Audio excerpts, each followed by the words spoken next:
It's a pleasure to finally meet you. Hey. The film follows Libby Wells, a quiet teenage girl, obsessed with archaeology and old history.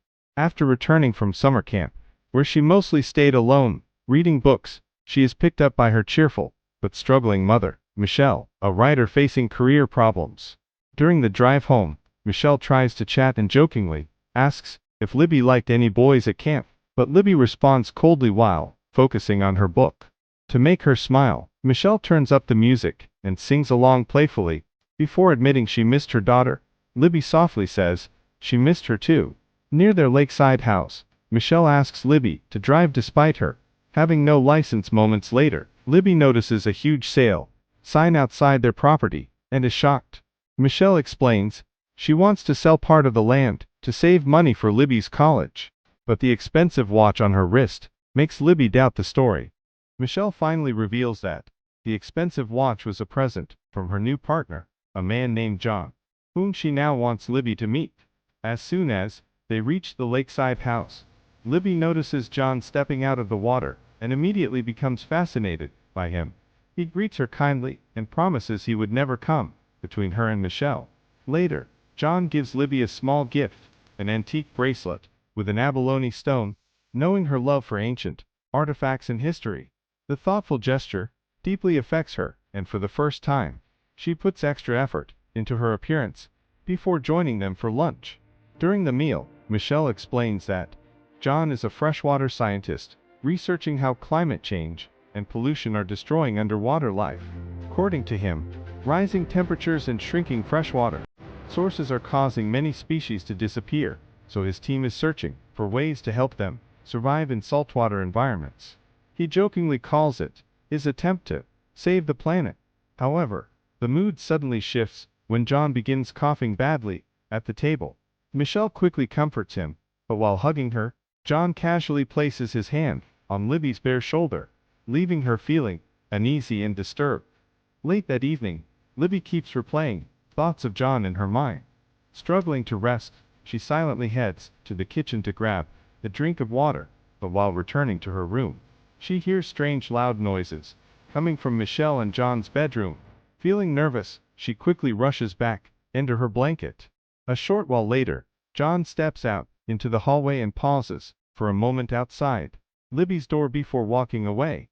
The following day, Libby notices Michelle and John being very affectionate in the kitchen, which strangely makes her feel uneasy and jealous.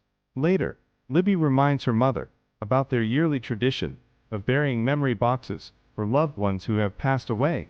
She wants to include something for her grandfather, but Michelle refuses, leading to an emotional argument about old family issues.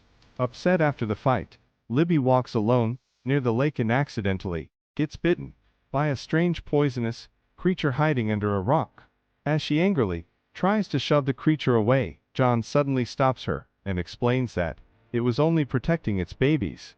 He gently checks her injured hand, making Libby feel shy and uncomfortable around him. Soon after, Michelle shares surprising news. John has proposed to her, and she accepted. Although shocked, Libby forces a smile for her mother's happiness. Michelle then quietly asks Libby not to reveal her true age to John. He believes she is still in her mid-30s, and she fears the truth could damage their relationship. Later that day, Libby notices John behaving oddly and secretly enters the basement laboratory he has been using for research. Inside, John shows her his work involving ancient parasites that can survive in both fresh and salt water. The strange excitement in his voice leaves Libby feeling deeply unsettled. Libby jokingly admits that she finds John a little unusual. Later, John invites Libby to help him gather research samples near the lake, and she agrees to join him. While riding across the lake, Libby becomes curious about John's background. He explains that he is around 30 and studied at a private academy years ago. Libby also shares her dream of applying to Cambridge and mentions that her excellent grades earned her the honor of giving a graduation speech. However, she secretly admits she has hidden the plan from Michelle because she fears her mother will be upset about her leaving. John seems impressed by her sharp mind and agrees to keep it private. Suddenly, Libby notices an embarrassing situation while sitting in the boat. John immediately gives her a shirt to help her feel comfortable, though his strange reaction unsettles her. He quickly apologizes and tries to calm her down, but a disturbing action from John leaves Libby frightened and deeply confused. After returning home, Libby heads to the bathroom to freshen up. While removing the bracelet John gifted her, she discovers a strange, red mark beneath it. Moments later, John unexpectedly enters to check on her, but his unusual behavior makes Libby even more uncomfortable. His actions cause Libby's suspicion and fear to grow stronger. Wanting advice, Libby tries contacting her friend Marley, but receives no reply. She leaves a worried message, asking Marley to visit, because something feels wrong about John.